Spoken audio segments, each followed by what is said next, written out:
His love of roller coasters has taken him to places he never would have thought of going. David Holmes is a coaster enthusiast and has traveled the world to experience some of the best rides firsthand. Welcome. We should also say you're a member of the News 8 family. I am, yes. Thank you very much. We actually found out about people like yourself after having an author on this show who had written a book about roller coasters. Yes. Now, there's really a whole subculture of roller coaster enthusiasts. What do you call yourselves? You know, it's being passionate about not only the ride itself and the thrill that it produces, but having a further appreciation of the roller coaster's history, who built it, who designed it, other fun facts, steel versus wood.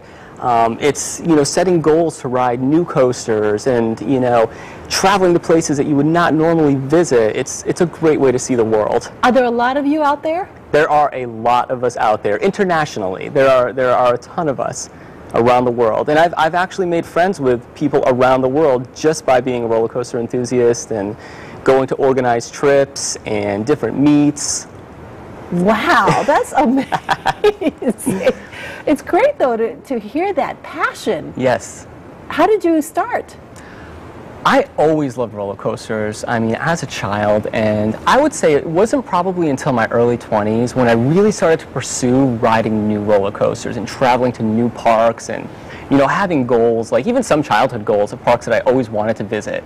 And that just blossomed into this, you know, passion that I've just taken to another level. I mean, I've gone overseas, I've been to Europe and throughout this country, Canada, and I've been just adamantly riding roller coasters. And you've ranked some of your favorite ones. Yes. You're going to share them with us. And Absolutely. So looking forward to this. Well, first of all, how many roller coasters do you think you've actually ridden? I have ridden 376 different roller coasters, and my goal this year is to exceed 400.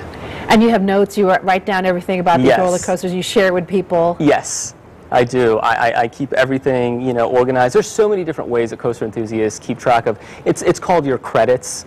That's, you know, your personal tally of the different roller coasters you've ridden. I mean, there's Coaster Counter, different websites, and, you know, I use a spreadsheet. It's pretty funny, and I list everything by park and by the different coasters, and every time I ride something new, I add it in there, and You're just a fanatic. Number goes up. I'm a total fanatic, absolutely.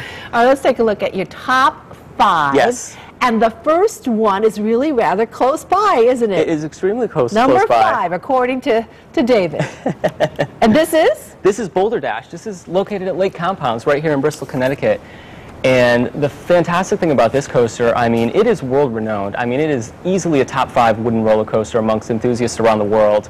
You know, my group has visited the park. They're actually going to be visiting the park, I believe, the end of July, beginning of August this year. What do you love about this one? This coaster is great. You know, it's a terrain coaster, so it's literally built into the mountainside. And it's got one of my favorite elements, which is airtime. I mean, as you can see here, you are constantly going over bunny hops. I wouldn't do well on this one, feeling like you're going to come out of your seat, and the aggressiveness of a good, fast wooden coaster. I love everything about it. Is there a long line to get on this one? There can be, absolutely. And I'd say for good reason. Definitely worth waiting in. I would highly suggest waiting in the line. And you say people from all over the world come to Lake Compounce for this? Absolutely, absolutely. There will be people visiting from around the world, like I said, the end of this month. Okay. So, yeah. Number 4. Yes. This one is in Italy. Yes. This is called? This is iSpeed. This is in central Italy. I was fortunate enough to have ridden this coaster last summer. This coaster is amazing. I mean, it's a launched steel coaster. It takes you up that awesome looking element right there, which is called the top hat. It has and is that the tallest part of? Is that the tallest part of the roller coaster? That's the highest part. Yes. Yep. Oh my goodness! Climb up, over, back down, and you. I can't imagine what it would be like to come down from that. You know, you come down so fast, it's over before you know it. Really? It's amazing. I'd be coming you know, down screaming with my eyes shut. You know, the launch is so exhilarating, and once you've hit the top, before you know it, you blink your eyes, you're at the bottom. It's incredible, you know. And then the rest of the roller coaster is phenomenal, and that's actually what ranks it, you know, in my top 5 is the rest of the coaster. Really, not the height of the coaster. No. All right, let's take a look at number 3, and this one is also in Europe. This is Goliath in Walibi World in the Netherlands. Yes, Walibi World in the Netherlands. Goliath is a phenomenal roller coaster. It's a steel coaster. It has a ton of what I would call ejector airtime. That's negative G-forces. That's when you come over a hill and you come over at such a high speed, it literally feels like you're going to come flying out of your seat, ejecting out of your seat. Ejecting? Okay, well, Yes. this is definitely one I would not get on. If you weren't strapped in, you would have that sensation of just ejecting right off of your seat. I mean, it's incredible. It's a great roller coaster. See, I'm exactly the opposite of you. I do not get on roller coasters. I'm scared of them. And a lot of people are. You know, my wife is not a fan of roller coasters. She's extremely supportive of my passion, but there are very few roller coasters that she'll get on. And you say if you really don't like getting on them, don't go on them? That's my best advice is if you really don't like riding roller coasters, don't ride them. And the reason I say that is because, you know, for me, I'm in line, I'm getting excited, I'm pumped to ride it. But if you're in line and, you know, you've got the anxiety levels up and you're nervous and then you're going to ride it and not enjoy it and potentially have a traumatic experience, it's not worth it. Just forget about it. Absolutely, yes. Right. Number two, this is another one you love to get on, and this is back in the States, in New Jersey, Yes. El Toro. El Toro is a phenomenal wooden roller coaster. It literally rides like a steel roller coaster. Again, features the ejector airtime element, which that is my absolute favorite part of a roller coaster. That's my criteria. I base, you know, on how I rank my top 5, and El Toro has a lot of it. Unbelievably smooth, very fast, incredible roller coaster. And number one Yes. roller coaster, let's give it a little bit of a drum roll, is Yes, right in, basically in New England, New England's own. at Six Flags New England, and this is called Bizarro. Bizarro. Yes. Is it bizarre? Bizarro. It's not bizarre, but not bizarre. it is incredible. It's an absolutely incredible roller coaster.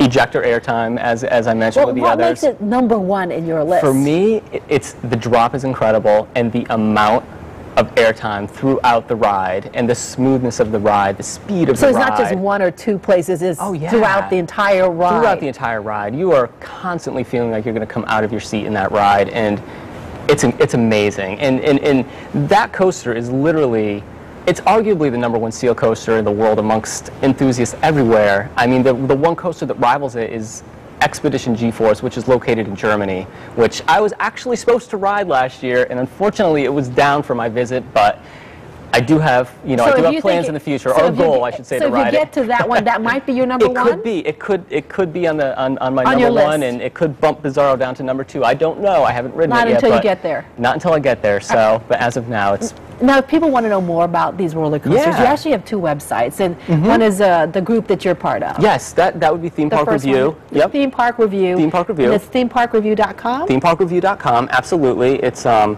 great website, you know, in terms of seeing people's photo trip reports and experiences from different parks. They sell videos there of roller coasters. They do organized trips, events, different meets. It's awesome. They have a forum, which is great. You know, you sign up for the forum, you can connect with different roller coaster enthusiasts and, you know, discuss your experiences and everything. And the second site? And the second site is Roller Coaster Database, and I would highly suggest that. It's really a search engine. You know, if you're going to a state and you want to see what coasters are around, or you want to get stats on a certain roller coaster, that's the place to do it. And, you know, real quick back to Theme Park Review, the club that I do belong to is part of Theme Park Review. It's called Club TPR, and that club is phenomenal. I mean, it gets you, you know. So if you're an enthusiast like yourself, Yes. you should really join a group like this. Absolutely. I mean, I would, you know, advise to join. You know, I mean, there's so many clubs that are fantastic out there. There's. All right. David, thanks so much for sharing your experience. Yes, absolutely. It was a pleasure. Seeker. Thank Don't go you. away, everybody.